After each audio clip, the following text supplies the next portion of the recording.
안녕하세요. 저는 평범한 40대 여성입니다.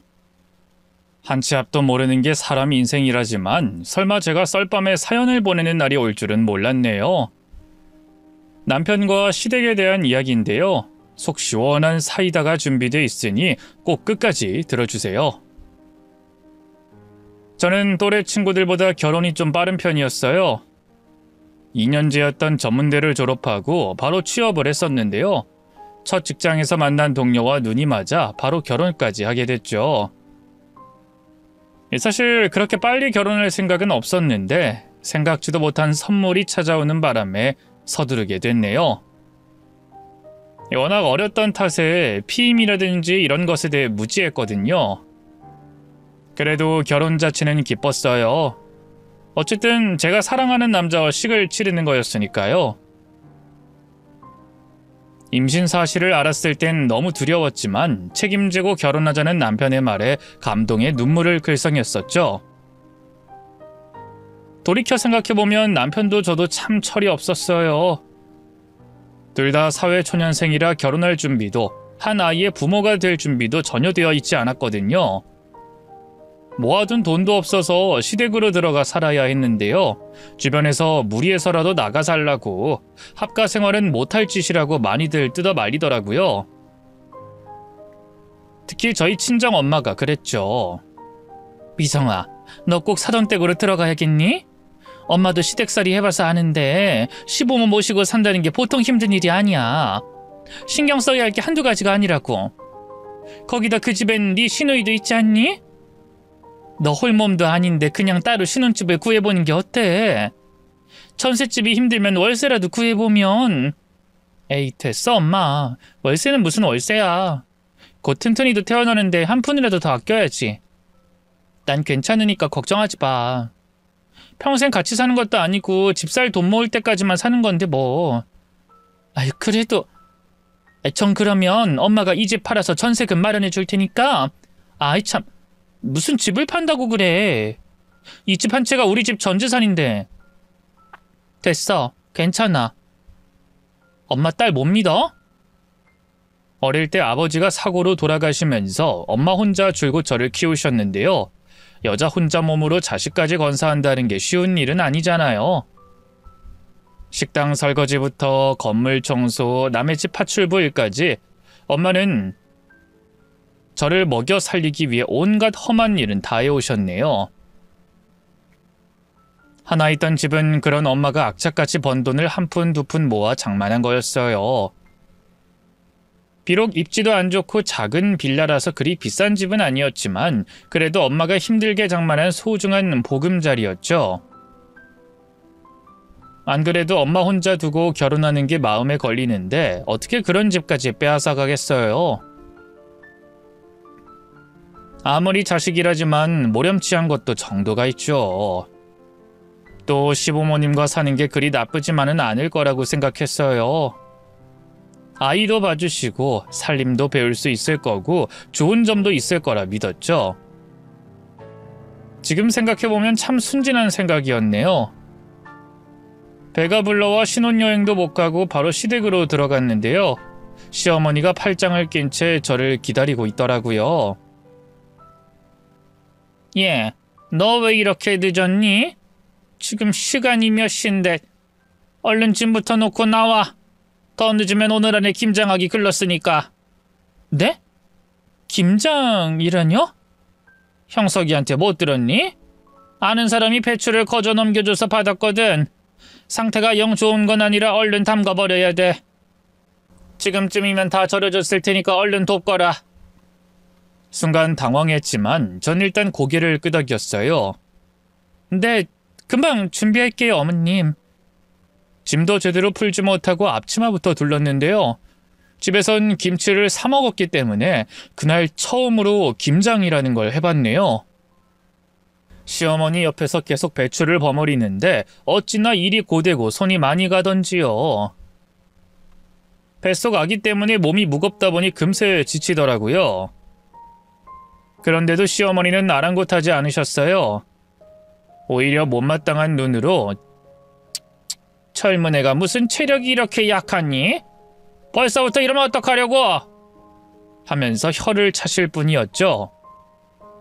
임신한 며느리에게 이렇게까지 하셔야 하나 좀 서러웠네요. 무엇보다 남편이 김장하고 있는 주방 쪽으로 걸음도 안 하는 게 충격적이었어요. 거실에서 시아버지 시누이와 같이 텔레비전을 보면서 낄낄대기만 하더군요. 결혼 전엔 자기만 믿으라고 손에 물 한 방울 안 묻히게 해주겠다고 큰소리 떵떵 치더니 어쩜 괜찮냐, 힘들지 않냐 한번 물어보지도 않더군요. 그날 밤 방에 들어와 남편과 첫 부부싸움을 했어요. 당신 너무한 거 아니야? 나 혼자 부엌에서 뻘뻘거리면서 김치 담그고 있는데 어쩜 신경도 안 써? 뭐? 아니 나도 도와줄까 했는데 우리 엄마가 나 부엌에 절대 못 들어오게 하거든. 그래서 그냥 가만히 있었던 거야. 그걸 지금 말이라고 해? 임신한 와이프가 혼자 김치를 담그고 있는데 가만히 있으면 어떡해? 내가 얼마나 힘들었는 줄 알아? 배는 뭉치고 허리는 끊어질 것 같고 지금도 손발이 떨려. 갑자기 왜 화를 내고 그래? 그렇게 힘들면 말을 하지 그랬어. 엄마가 얘기할 땐 그냥 내내거리면서 아무 말도 안 하길래 괜찮은 줄 알았지. 어머님 앞에서 어떻게 실은 내색을 해? 당신한텐 엄마지만 나한텐 시어머니인데. 그렇게 어렵게 생각할 거 없어. 우리 엄마 그렇게 꽉 막힌 분 아니니까. 아직 젊으셔서 쿨하다고. 힘들 땐 힘들다고 얘기해. 당신 뱃속에 손주가 있는데 아무렴 구박하실까? 남편의 속 편한 말과 달리 시어머니의 시집살이는 점점 심해져만 갔어요. 처음엔 김장 담그는 것부터 시작이었지만 그 뒤로는 청소며 빨래며 온갖 집안일이 저한테 떠넘겨졌죠. 남편은 우리 엄마는 젊고 쿨하다라고 했지만 현실은 전혀 달랐어요. 시어머니는 어떻게든 저를 책잡지 못해 안달이었고요. 조금만 마음에 안 들어도 눈치를 주셨어요. 너는 처녀 쪽에 집에서 손 하나 까딱 안 했니? 요즘 애들 엉망이란 얘긴 들었는데 어쩜 음식이고 청소고 할 줄 아는 게 하나도 없어. 죄송해요 어머님. 열심히 한다고 하는데 제가 아직 어머님 아버님 입맛도 모르고 평소 생활 방식도 잘 모르니까 맞춰가기가 힘든 것 같아요. 그래도 열심히 배울 테니까 조금만 너그럽게 봐주세요. 이게 내가 너그럽게 봐주고 말고 할 문제니? 입맛이니 생활 방식이니 그런 말은 주저리 왜 늘어놔? 넌 그냥 기본이 안 된 건데. 아휴, 너희 엄마도 참 너희 엄마다. 딸 자식 시집 보내면서 어쩜 아무것도 안 가르쳐서 보내? 남편도 없이 혼자 키운 것도 흠인데 대체 어쩌자고. 아휴, 다른 건 다 참을 수 있었는데요. 친정엄마를 나쁘게 말하는 것만은 그냥 넘어갈 수가 없었어요. 그래서 한 번은 조심스럽게 시어머니에게 말했죠. 저기 어머님, 제가 못나고 부족한 건 아는데요. 그래도 말씀하실 때 저희 엄마 얘기는 안 하시면 안 될까요? 어머님 말씀처럼 어릴 때 아버지 돌아가시고 줄곧 힘들게 저 키워주신 분이에요. 제가 세상에서 제일 존경하고 사랑하는 사람이니까 너무 나쁘게 얘기 안 해주셨으면 해요. 나름 조심스럽게 얘기한다고 한 건데 시어머니 입장에선 대드는 것처럼 느낀 걸까요? 바로 표정이 사나워지더군요. 아니 얘 좀 봐. 내가 뭘 어쨌다고 그래? 내가 뭐 못할 만한 것도 아니고 난 사실을 말했을 뿐인데 지금 어디서 눈을 똑바로 뜨고 대들어? 그 잘난 너희 엄마가 너 그렇게 가르쳤니? 어머님 대드는 게 아니라요. 전 그냥 속상해서. 시끄러! 그렇게 너희 엄마 욕하는 게 싫으면 집안일을 똑바로 하든가. 하나뿐인 우리 아들 애 핑계로 발목 잡았으면 설설 기진 못할 망정 어디서 괘씸하게. 그때 알았어요. 시어머니는 뱃속에 애가 들어서서 어쩔 수 없이 결혼을 허락했을 뿐 애초부터 저를 마음에 안 들어 하셨다는 걸 말이죠. 알고 보니 남편이 전에 사귀던 여자친구가 부잣집 딸이었다고 해요. 꽤 오래 사귀어서 결혼까지 준비했었는데요. 그쪽 집안에서 너무 차이 많이 나는 결혼이라면서 반대했고 결국 헤어졌다고 하더군요. 사실 남편 집안도 뭐 그렇게 대단한 건 없었거든요. 시아버지는 시장에서 작은 신발 가게를 하고 계셨고요. 시어머니는 평범한 전업주부였죠. 남편 역시 저와 비슷하게 전문대를 나와 중소기업을 다니고 있었고요. 그런데도 시어머니는 며느리가 될 뻔했던 그 부잣집 아가씨를 못 잊어서 저를 홀대한 거였어요. 남편이 얼마든지 좋은 여자를 만날 수 있었는데 제가 임신으로 발목을 잡았다고 여기셨죠. 그러니 뱃속 아이도 곱게 봐주실 리가 있겠어요. 고된 시집살이 속에서도 무사히 딸을 낳았는데요. 출산한 날 병원에서도 수고했다 말 한마디 없으셨고요. 이후로도 딸에게 철저히 무관심하셨어요. 저는 몰라도 손녀는 예뻐해 주실 법도 한데 너무 서운하더군요. 때리는 시어머니보다 말리는 시누이가 더 밉다고 시누이 역시 저를 못살게 굴기는 마찬가지였어요. 시누이는 남편보다 4살이 더 어렸는데요. 그래서인지 시아버지는 물론이고 온 식구가 시누이를 아직 아기라면서 감싸고 돌았어요. 그래봤자 저보다 고작 1살이 더 어렸을 뿐인데 말이죠. 어쨌든 덕분에 시누이는 세상 물정 모르고 철이 없었어요. 대학 졸업하고도 취업은커녕 그 흔한 아르바이트 하나 안 하고 집에서 빈둥거리기만 했고요. 자기 손으로는 물 한 잔 떠다 먹지 않았죠. 어디 그뿐인가요? 절 그냥 자기가 부릴 수 있는 하녀쯤으로 생각했네요. 제가 집안일로 바쁜 걸 뻔히 알면서 툭하면 불러서 자기 개인 심부름을 시키곤 했어요. 새언니, 나 오늘 친구들 만나러 가는데 옷 좀 다려줄래요? 아, 그리고 저 이따 저녁엔 갈비찜 먹고 싶은데 좀 맵고 얼큰하게 해주세요. 하며 아무렇지 않게 요구했죠. 처음엔 그래도 가족인데 하는 마음으로 들어주곤 했지만 시간이 지나면서 제 안에 점점 쌓이는 게 많아졌어요. 어느 날은 제가 밥을 차리고 있는데 갑자기 부르더니 새언니, 저 방 불 좀 꺼줘요 하더군요. 그때 시누이는 침대에 누워 핸드폰이나 만지작거리고 있었어요. 그럼 자기 손으로 끄면 되지 굳이 일하는 저를 불러 시켜야 하나요? 그쯤 되니 저도 더는 참을 수가 없더라고요. 그래서 좀 화가 난 목소리로 말했어요. 아가씨, 제가 지금 저녁상 차리고 있어서요. 불 정도는 직접 끌 수 있지 않나요? 아, 저도 지금 친구랑 문자로 중요한 얘기 중이란 말이에요. 기왕 여기까지 온 거 꺼주면 되잖아요. 그게 뭐 얼마나 힘들다고 난리야. 이런 일이 한두 번이 아니니까 그렇죠. 그동안은 제가 좋은 게 좋은 거라고 그냥 참고 넘어갔는데요. 정말 해도 해도 너무하네요. 제가 아가씨 하녀나 개인 비서도 아닌데 왜 그렇게 부려먹으세요? 앞으로는 조심 좀 해주세요. 제가 따지고 들 거라곤 상상도 못했던 걸까요? 시누이의 눈이 휘둥그레지더니만 이내 울그락불그락해지더군요. 불 하나 꺼달라고 했다가 별소리를 다 듣네. 알겠으니까 그만 내 방에서 나가요. 저는 거기서 사건이 일단락됐다고 생각했어요. 서로 불편한 말들이 오가긴 했지만 그래도 시누이가 앞으로는 조심해 줄 거라고 생각했죠. 하지만 모든 건 제 오산이었습니다. 그날 온 가족이 모인 저녁 밥상 앞에서 시누이는 갑자기 뚝뚝 닭똥 같은 눈물을 흘리기 시작했어요. 그러자 놀란 시아버지가 시누이한테 물었죠. 아니 지선이 왜 울어? 어디 아파? 아니 어디 아픈 건 아닌데. 아빠, 새언니 내가 미운가 봐. 난 새언니랑 잘 지내보고 싶은데 언니는 자꾸 날 밀어내기만 해. 아니 그게 대체 무슨 소리야? 며느리 너 지선이랑 무슨 일이 있었니? 시아버지가 흰눈을 뜨며 절 노려봤어요. 저는 너무 당혹스러워 아무 말도 할 수 없었는데요. 그러자 옆에 잠자코 있던 시어머니가 시누이를 채근하더군요. 아가, 그러지 말고 얘기해봐. 새언니가 너한테 뭘 어쨌는데? 아니 아까 내가 몸이 너무 안 좋아서 누워있는데 도저히 불 끌 힘이 없는 거야. 엄마도 알잖아. 나 그날이라 컨디션 안 좋았던 거. 그래서 한숨 자고 일어나려고 새언니한테 불 좀 꺼달라고 부탁했는데 글쎄 자기는 일하는데 나 혼자 누워있다면서 막 면박을 주는 거 있지. 내 말은 듣지도 않고 자기를 한여로 부려먹는다는 둥, 그렇게 살지 말라는 둥. 나 너무 무서웠어. 자기 유리한 대로 있던 일을 각색하는 시누이를 보고 있자니 너무 기가 막히더라고요. 가만히 있다간 큰일 나겠다 싶어 얼른 입을 열었어요.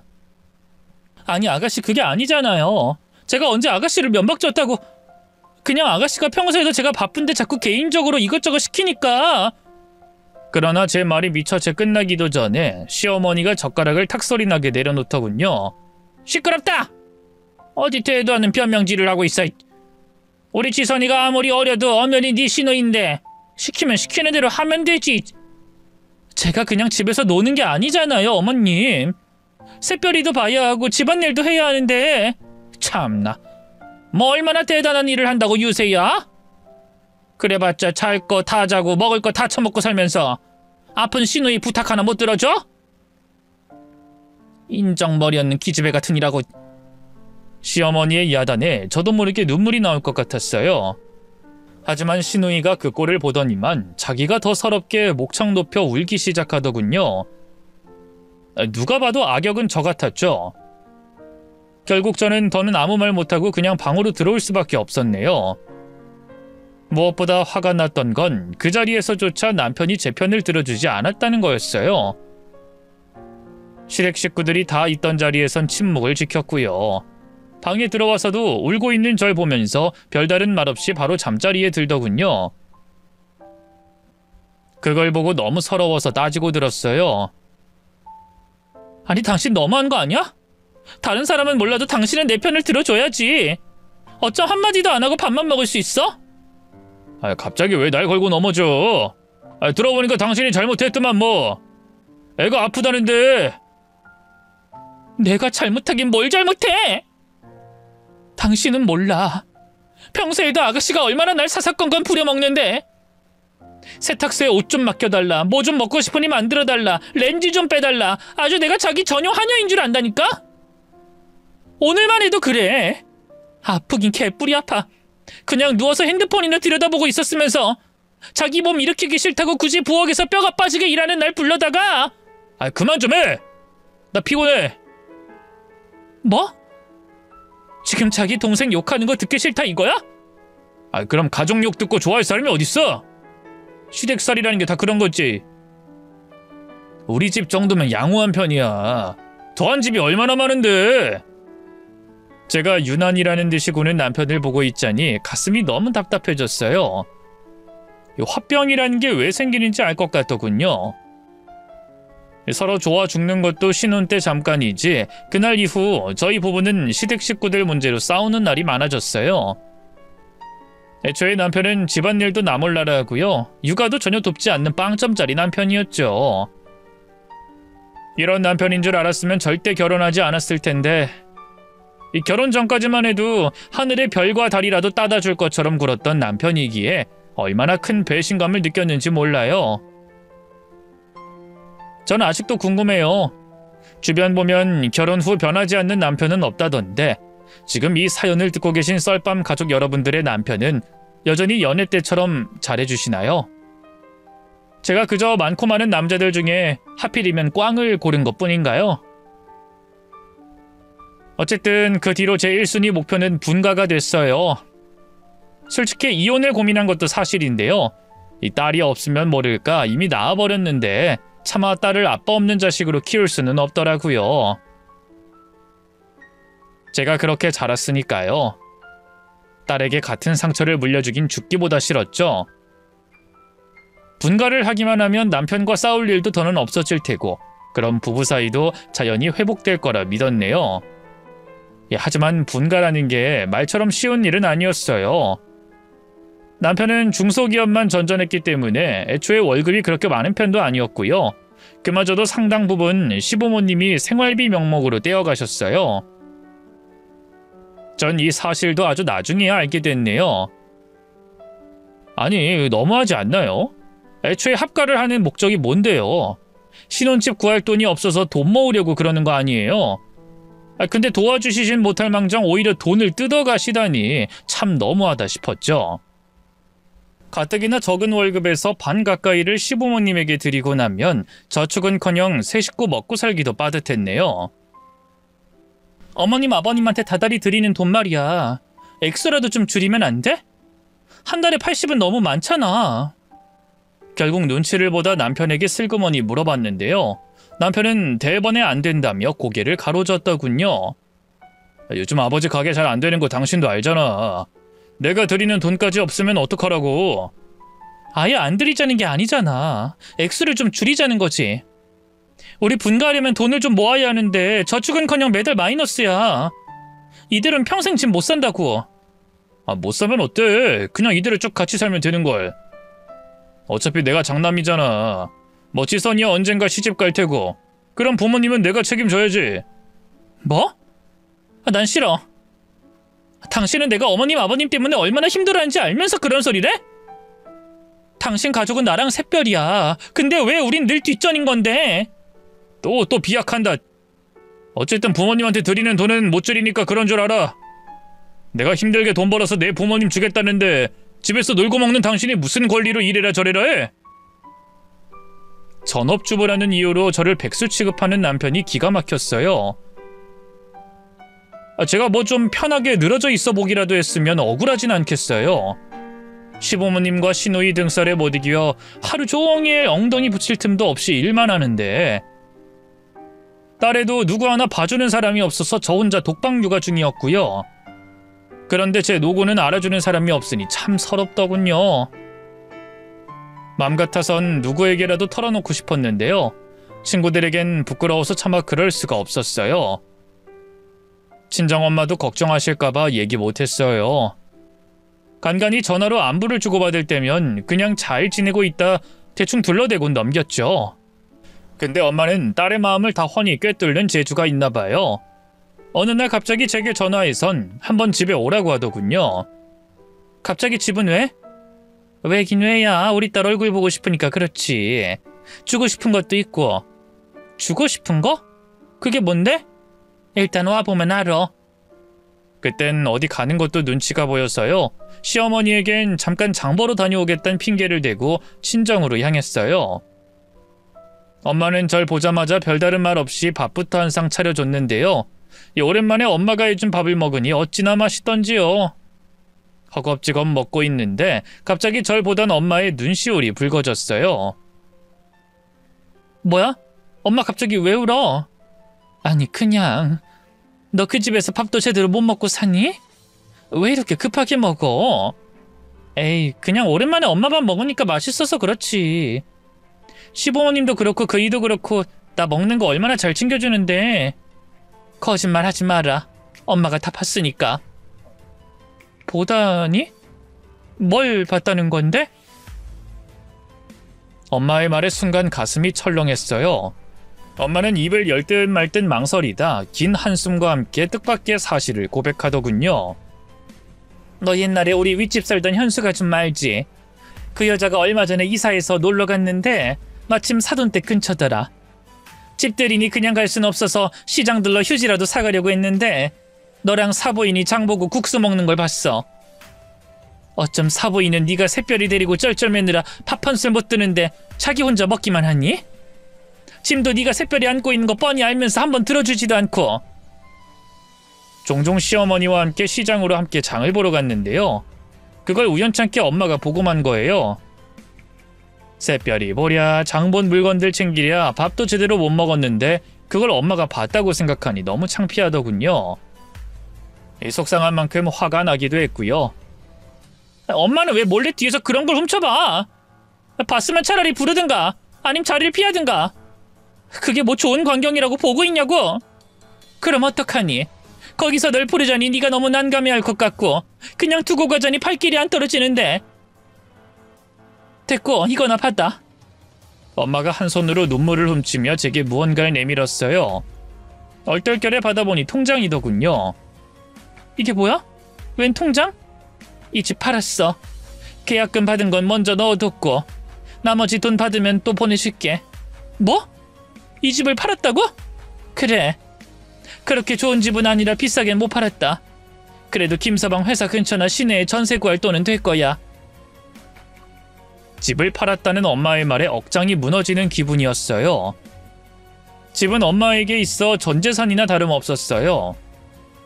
혼자 저를 키우면서 얼마나 아등바등하며 모은 돈으로 산 집인데 그 집을 고작 저 때문에 팔았다고 하니 미칠 것 같더군요. 엄마는 왜 나한테 상의도 없이 집을 팔고 그래? 내가 팔지 말라고 했잖아. 엄마 노후 대비용으로라도 갖고 있어야 되는데 그걸 왜 팔아? 그럼 어떡해?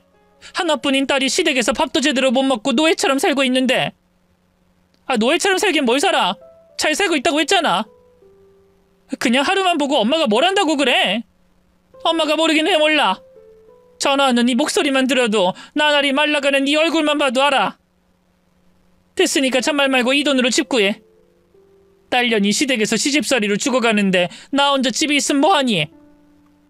너만 생각하면 평생 두 다리 못 받고 잘 텐데. 급기야 엄마는 식탁에 얼굴을 묻고 엉엉 울기 시작했어요. 그런 엄마를 보고 있자니 저도 눈물이 폭포처럼 쏟아졌죠. 미안해 엄마. 엄마 혼자 버려두고 결혼한 주제 잘 살지도 못해서. 엄마 걱정 안 시키고 싶었는데 못난 꼴 보여서 미안해. 네가 미안할 게 뭐가 있어. 애초에 시댁살이를 시키는 게 아니었는데. 아니 그냥 결혼을 시키는 게 아니었어. 근데 이제 와서 뭐 어떡하니? 새별이도 있는데 이혼하란 소리 못하겠고. 그냥 일단 시댁 나와서 살 생각부터 해. 알겠지? 엄마의 말에 저는 말없이 고개를 끄덕였어요. 그러자 엄마가 다가와 절 안아주더군요. 그로부터 몇 달 뒤 저는 분가에 성공했어요.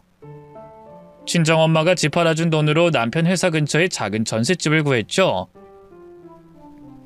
분가를 내켜하지 않던 남편은 저희 엄마가 돈을 보태준단 말에 바로 마음을 바꾸더군요.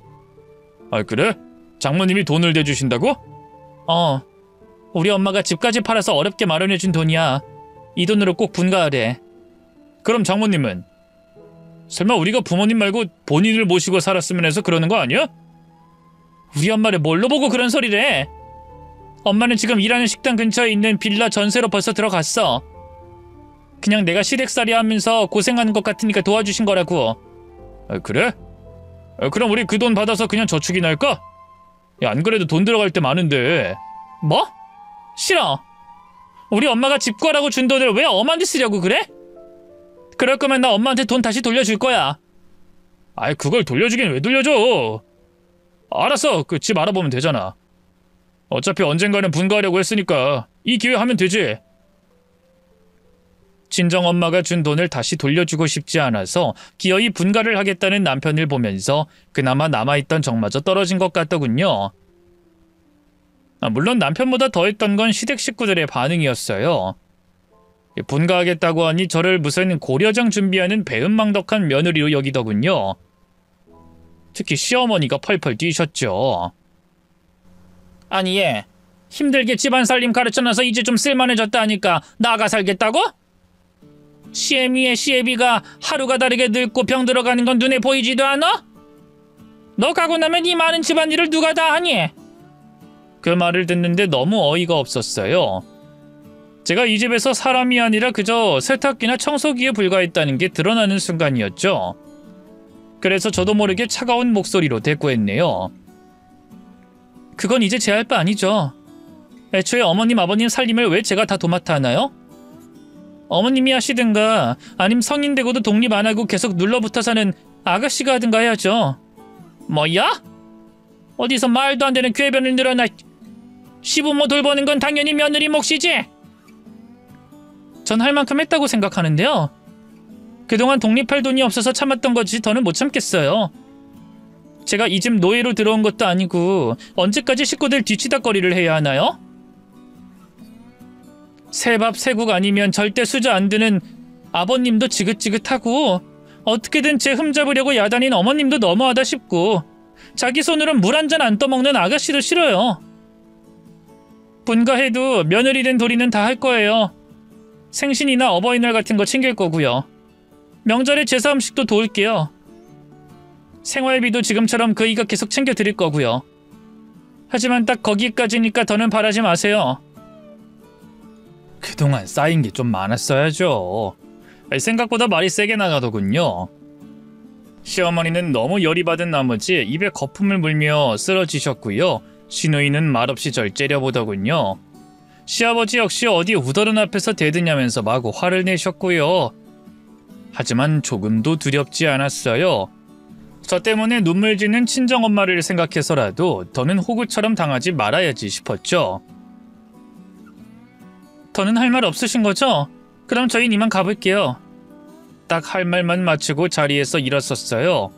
옆에서 눈치만 보던 남편이 허둥지둥 제 뒤를 따르더군요. 당신 너무한 거 아니야?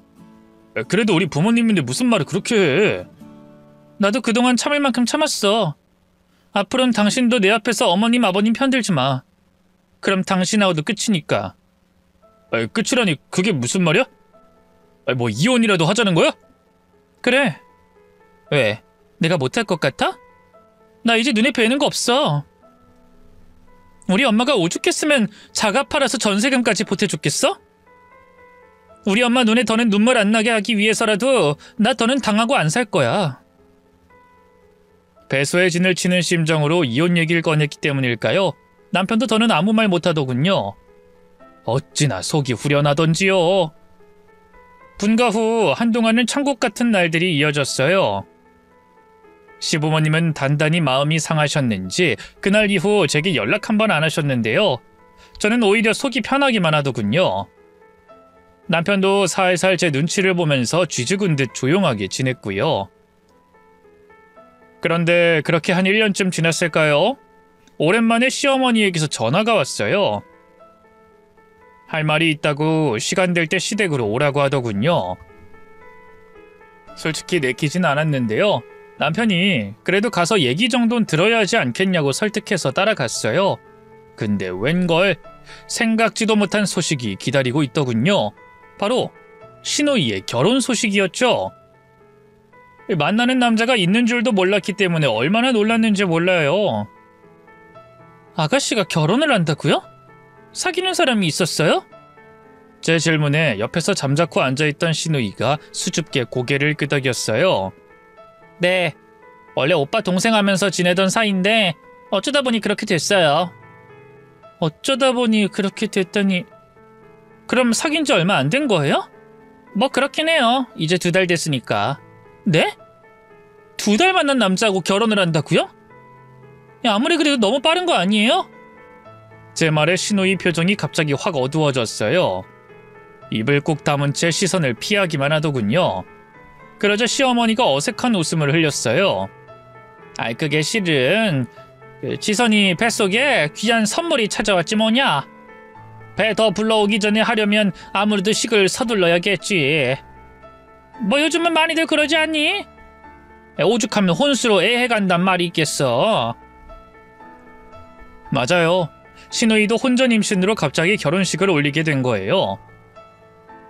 제가 결혼할 당시 시댁에 혼전 임신을 알렸을 땐 별의별 말을 다 들었거든요. 시집도 안 간 처녀가 망측스럽게 벌써 애가 생겼냐면서 말이죠. 대놓고 비난은 안 해도 돌려 어찌나 저를 흠잡던지요. 시누이 역시 그런 저를 비웃었고 말이에요. 근데 막상 자기가 똑같은 처지가 되자 아무 말 못하더군요. 시부모님은 요즘 혼전 임신이 대세라면서 그런 시누이를 포장하기 바빴고요. 그것만으로도 배알이 꼴리는데 기가 막힌 일은 거기서 끝이 아니었어요. 한참 이런저런 쓸데없는 말을 늘어놓던 시어머니가 갑자기 얼토당토 않는 말을 꺼내더군요. 아니, 그 지선이가 워낙 갑자기 결혼하는 거다 보니까 그 남자 쪽이 아직 준비가 안 돼서 말이다. 그쪽 집안에서도 뭐 보태줄 돈이 10원 한 장 없다고. 근데 우리도 뭐 돈이 있어야 말이지. 알다시피 요즘 신발 가게 장사도 신통치 않고. 그래서 말인데 너희가 지선이 신혼집 사는데 돈 좀 보태줄 수 있겠니? 한 1억 정도면 될 것 같은데. 단돈 몇백도 빌려줄까 말까인데 대뜸 억 단위를 얘기하니 입이 떡 벌어지더군요. 어머님, 저희가 그렇게 큰 돈이 어딨어요. 이 벌이 다 아시잖아요. 지금도 다달이 어머님 아버님한테 생활비 드리느라 여주 큰 돈 못 모으고 있어요. 지금 너희 사는 집 있지 않니? 그 전세금이 얼마 정도라고 했지? 1억 좀 넘는다고 했나? 그거 빼면 될 것 같은데. 되도 않는 욕심을 부리는 시어머니를 보고 있자니 말문이 턱 막히더군요. 시아버지와 시누이 역시 이미 말을 맞췄는지 입을 꾹 다문 채 제 반응만 살피더라고요. 아니, 그 전세금을 빼주면 저희는 어떻게 하라고요? 넌 우리 집 들어와서 살면 되지 않니? 우리가 한 집에서 안 살았던 것도 아니고. 제가 왜 그래야 하는데요? 애초에 지금 저희 집 전세금 저희 친정 엄마가 해줬다는 거 다 아시잖아요. 누가 해줬는지가 뭐가 그렇게 중요해? 어차피 사부인이 너희한테 준 건데 어떻게 쓰든 그건 너희 마음이지. 막말로 그동안 너 편하게 전업주부로 집에만 있을 수 있던 게 누구 덕인데? 다 우리 형식이가 밖에서 부지런히 돈 벌어다 줬기 때문 아니니? 그 빚 갚는다고 생각하고 빨리 전세금 빼서 입금하거라. 너흰 여기로 다시 들어오면 되잖아. 내가 친엄마처럼 해줄 테니, 어? 그러자 옆에 있던 신우이도 간드러진 목소리로 말했어요. 제발요, 새언니. 저 홀몸도 아닌데 남의 집살이 할 수 없잖아요. 그 집에서 안 그래도 저 못마땅히 하는데 신혼집 사는데 돈이라도 보태고 싶어요. 제 기 좀 살려주세요, 네? 가짠게 저를 구슬으려는 두 모녀를 보고 있자니 어이가 없더군요. 저는 들을 가치도 없어서 벌떡 일어났어요. 아니요, 저희 엄마가 해준 전세금이에요. 왜 그걸 빼서 다른 것도 아니고 아가씨 신혼집을 사는데 보태나요? 돈이 없으면 월세살이를 하든 시댁살이를 하든 해야죠. 아님 그냥 그 결혼한다는 분 데리고 여기 들어와 살던가요. 저도 그랬는걸요. 사람은 분수에 맞게 살아야 하는 법이에요. 제 말에 신우이의 얼굴이 대번에 사나워졌어요. 시어머니도 날선말로 몰아세우더군요. 아니 너 정말 이럴 거냐? 시애미가 이렇게까지 부탁하는데 어쩜 그렇게 고민도 않고 야멸차게 거절을 해? 그만큼 어머님이 말도 안 되는 부탁을 하고 계시니까 그렇죠. 뭐야? 넌 어쩜 그렇게 변한 게 없니? 어쩜 그렇게 여전히 싸가지가 없어? 기어이 바락바락 악까지 쓰는 시어머니를 더는 상대하고 싶지 않았어요. 그래서 그냥 꾸벅 고개만 숙여 인사한 뒤 시댁을 나와버렸죠. 남편은 한참 뒤에나 차로 오더군요. 왜 이렇게 늦게 와? 그럼 당신이 그렇게 나가버렸는데 나라도 수습을 해야지. 당신 진짜 해도 해도 너무한 거 아니야? 그래도 내 부모님인데 어쩜 그렇게 예의 없게 굴어? 내가 뭘 예의 없게 굴었다고 그래? 이렇게 단칼에 거절을 해야 헛물 안 켜시지. 어디 우리 엄마가 해준 돈을 아가씨 신혼집 사는데 보태란 얘기래? 그리고 뭐? 다시 들어와 살면 친엄마처럼 해주겠다고? 웃기고 있네. 당신 진짜 말 조심해. 그래도 우리 엄마야. 내가 오죽 당하고 살았으면 이러겠어? 어쨌든 그 돈은 절대 못 주니까 당신도 포기해. 알았어? 제 최근에 남편은 마지못한 표정으로 고개를 끄덕였어요. 그 문제는 그렇게 해결됐다고 생각했는데 그로부터 한 달쯤 지났을까요? 집주인으로부터 뜻밖의 연락이 왔습니다. 여보세요? 새별엄마? 네. 어쩐 일이세요? 아니 그래서 이사를 언제쯤 나갈 수 있다는 거예요? 하도 사정사정해서 일단 돈 보내주긴 했는데 원래는 이러면 안 된다는 거 알죠? 이번 주 안에 바로 집 빼주세요. 새 세입자 구하기 전까지 주기로 한 돈도 보내주시고요. 마음씨 줬던 집주인의 사나운 말투와 그 내용에 가슴이 철렁했어요. 갑자기 그게 무슨 말씀이세요? 저희가 이사를 왜 나가나요? 아직 계약 기간 남았잖아요. 아니 새별엄마 몰랐어요? 바깥 양반이 나한테 전화해서 급하게 이사 나가게 됐다고 전세금 좀 먼저 빼달라고 통사정을 했는데 그 말에 뒤통수를 한 대 얻어맞은 것처럼 정신이 멍해졌어요. 덜덜 떨리는 손으로 수화기를 다시 고쳐잡았죠. 그게 무슨 말씀이세요? 그래서 우리 그이한테 전세금을 빼줬다는 거예요? 나도 다는 못 주고 한 3분의 2 정도만 빼줬지. 아유 정말 몰랐나 보네. 일단 얼른 남편하고 얘기해봐요. 알겠죠? 집주인과 통화가 끝나자마자 바로 남편에게 전화를 걸었어요. 근데 이 인간이 제발 저랬는지 받질 않더군요. 10통 20통을 걸어도 안 받더라고요. 화가 나서 바로 시어머니와 시누이에게도 전화를 걸었는데요. 다들 약속이라도 한 것처럼 제 전화를 피하더라고요.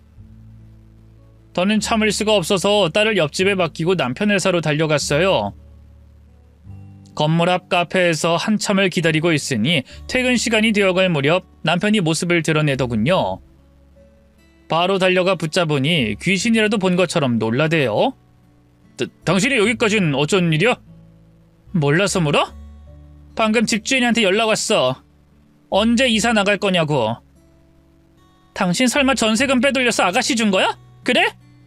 아니 그게 그냥 준 건 아니고 갚는데. 아니, 당신이 몰라서 그러는데 지선이 걔가 지금 사정이 딱해. 까딱 잘못하다간 미혼 모델게 생겼다고.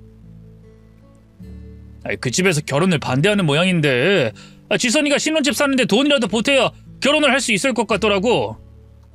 그러니까 그게 나랑 무슨 상관이냐고! 그거 엄연히 따지면 우리 엄마가 나한테 준 내 돈이야! 근데 왜 그걸 허락도 없이 당신 맘대로 사용해? 아이 진짜 당신 너무한다. 어쩜 사람이 그렇게 못돼 처먹었냐? 지선이가 남이야? 내 동생이자 당신 시누이야. 그 어린 게 미혼 못되게 생겼는데 당신은 동정심도 없냐고. 그럼 난 안 불쌍하냐? 평생 네 동생이랑 네 부모한테 노예 취급당하면서 무시받고 살았던 난 안 불쌍하냐고. 우리 엄마가 그 돈을 무슨 심정으로 마련해준 건데? 시장에서 너희 엄마한테 구박받고 밥도 제대로 못 먹는 날 보면서 가슴이 찢어지는 것 같았다고 피눈물을 흘리면서 나한테 그 돈 준 거야. 제발 이 돈 받고 나가 살라고. 근데 네가 뭔데 그 돈에 손을 대? 네가 뭔데 그 돈을 맘대로 너네 집 식구들한테 써? 가슴에 한이 서렸기 때문일까요? 악에 받쳐 소리를 지르다 보니 어느새 두 눈엔 눈물이 고이기 시작했어요. 하지만 남편 놈은 반성하긴커녕 오히려 헛웃음을 치더군요. 아이고 아주 대단한 효녀 납셨다. 그 효심의 반의 반만이라도 우리 엄마랑 아버지한테 써보지 그랬냐? 세상에 일방적으로 한쪽만 잘못하는 관계가 어딨어? 당신이 먼저 애살스럽게 우리 부모님이나 지선이한테 잘했어봐. 그럼 그렇게 관계가 파국으로 치달았겠냐고. 자기 잘못한 건 생각도 안 하고 그저 우리 부모님이랑 지선이만 나쁜 사람들이지. 이죽거리는 남편을 보고 있자니 더는 참을 수가 없었어요. 머릿속에 남아있던 신락 같은 이성마저 뚝 끊어져 버리는 느낌이었죠. 전 그대로 남편에게 달려들어 뺨을 후려쳤고요. 그것도 모자라 머리채를 잡고 탈탈 흔들어대기 시작했습니다. 제가 학창시절에 배구부를 해서 손이 집업 매운 편이거든요. 그에 반해 남편은 체구도 작고 허약한 편이었고요. 그래서인지 남편은 별다른 반항도 못한 채 그대로 나가떨어졌고요. 볼상사납게 비명을 내지르며 살려달라고 난리를 치더군요. 저는 그런 남편의 배를 발로 걷어차면서 말했어요. 한쪽만 일방적으로 잘못하는 관계가 어딨냐고? 그게 바로 시댁과 며느리 관계라는 거다, 이 거지 같은 놈아.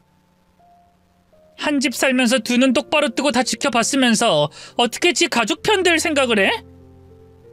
아무리 팔이 안으로 굽는다고 해도 그렇지. 너도 똑같아. 아니, 넌 그 인간들보다 더해. 적어도 넌 내 편을 들어줬어야 하는 거 아니니? 근데 너한텐 아무 피해 안 온다는 이유로 그냥 방관했지. 우리 새별이한테도 그래도 아빠는 있어야 할 것 같아서 그동안 참고 살았던 건데 더는 안 되겠다.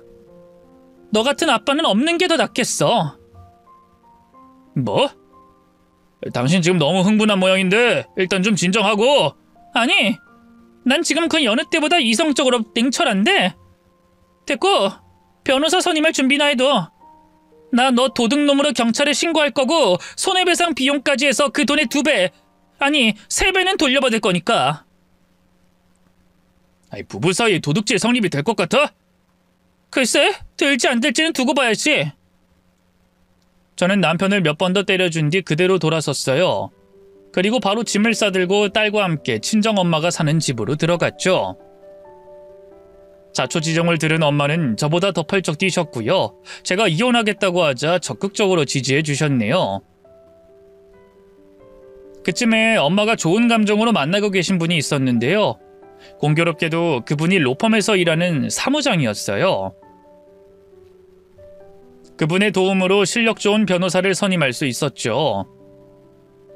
변호사 선생님 말로는 아무리 부부 사이라고 해도 엄마가 제게 준 돈이라는 사실관계만 증명할 수 있다면 횡령이나 배임으로 처벌할 수 있다고 하더군요.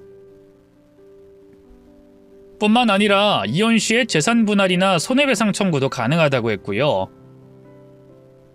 바로 경찰에 신고하고 고소장을 접수했어요. 며칠 뒤 고소장이 날아간 모양이죠? 남편에게서 바로 연락이 오더군요. 당신 미쳤어? 정말로 날 고소하면 어쩌자는 건데? 정말 이렇게 이혼하자는 거야? 그래?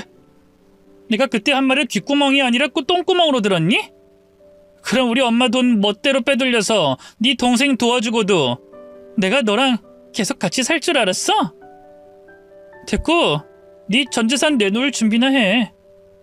변호사 선생님 말로는 손해배상 청구도 가능하다던데 너 아주 탈탈 털어서 알거지로 만들어줄 테니까 각오하라고. 당신 정말 왜 그래? 내가 잘못했어. 그러니까 그만하자. 응? 그 돈도 지선이한테 얘기해서 다시 돌려달라고 할게. 그럼 되는 거지? 아니, 이미 버스는 떠났어. 되돌리기엔 늦었다고. 그럼 나더러 어떡하라는 건데? 사과도 하고 다 했잖아.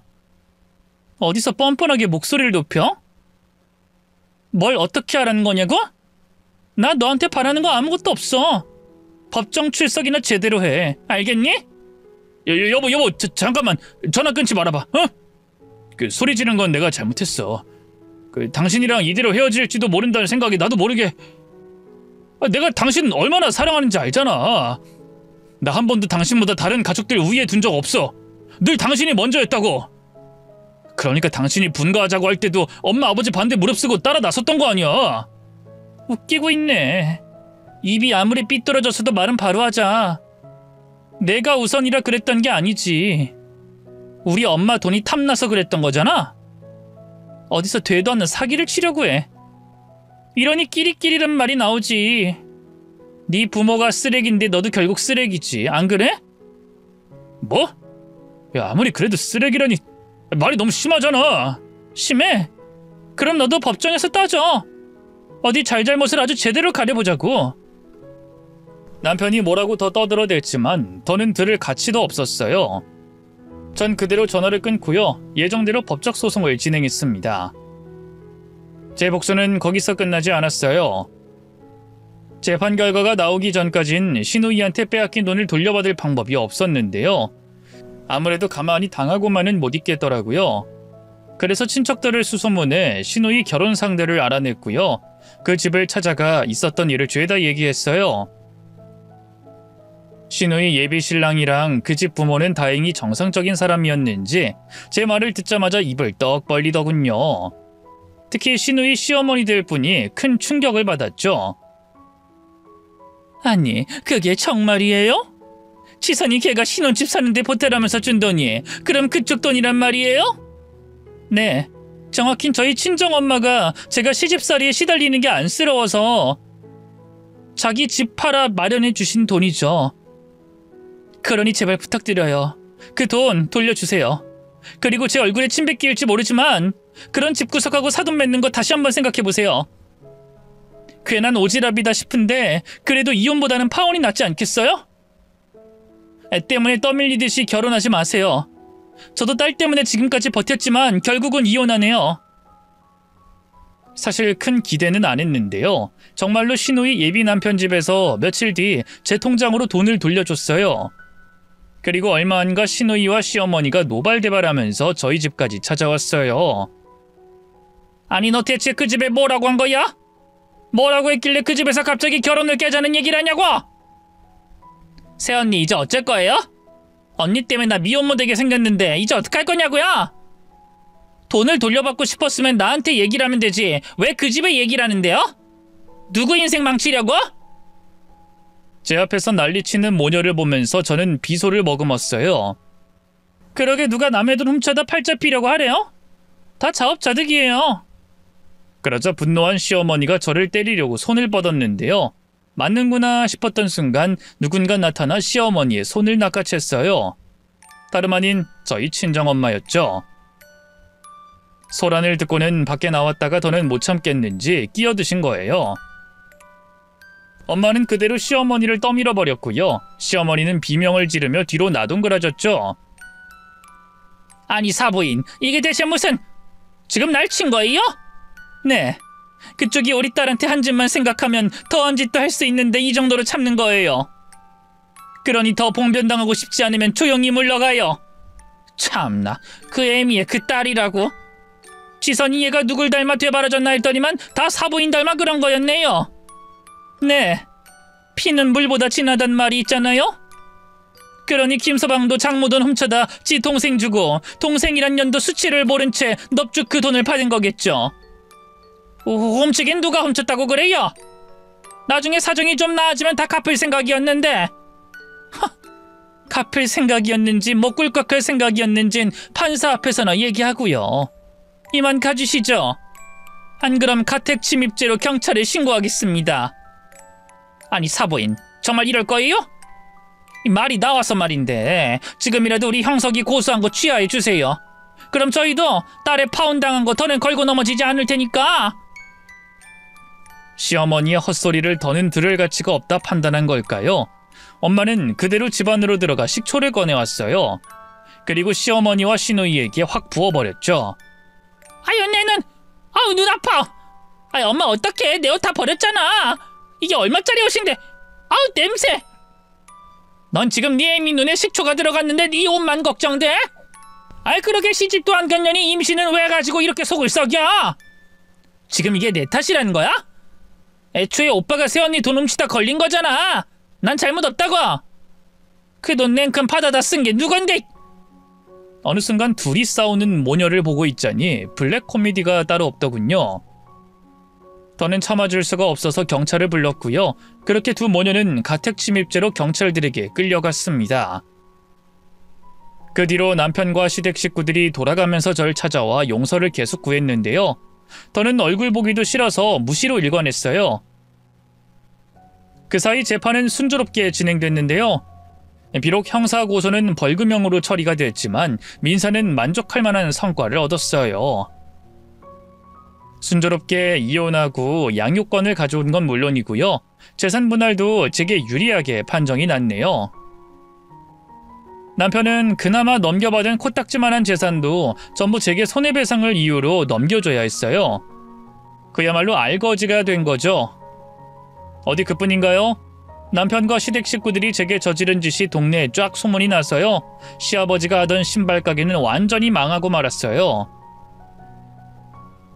원래 동네 민심이라는 게 그런 것에 민감하잖아요. 미련하게 어떻게든 가게를 건사해보려던 시아버지는 빚만 잔뜩 지게 됐고요. 결국 갖고 있던 집을 팔고 도망치듯 고향으로 내려갔습니다. 시누이는 혼인신고도 못한 채 홀로 아이를 낳아 키우고 있고요. 인과응보라는 말이 괜히 있는 게 아니더라고요. 반면 저는 잘 살고 있어요. 좋은 남자 만나 재혼도 했는데요. 지금 남편은 전 남편과 달리 가정적이고 저와 딸을 전적으로 위해준답니다. 친정엄마가 최근 수술로 몸이 안 좋아져서 함께 살고 있는데요. 실은 내색은커녕 장모님 하면서 얼마나 잘 따르는지 몰라요. 엄마도 그런 남편을 참 좋아하고요. 비온 뒤 땅이 더 단단해진다고 과거에 역경이 있었기에 지금의 행복이 있다고 생각해요.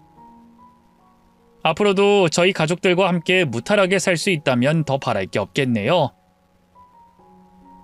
긴 얘기 들어주셔서 고맙습니다. 모두 건강하세요.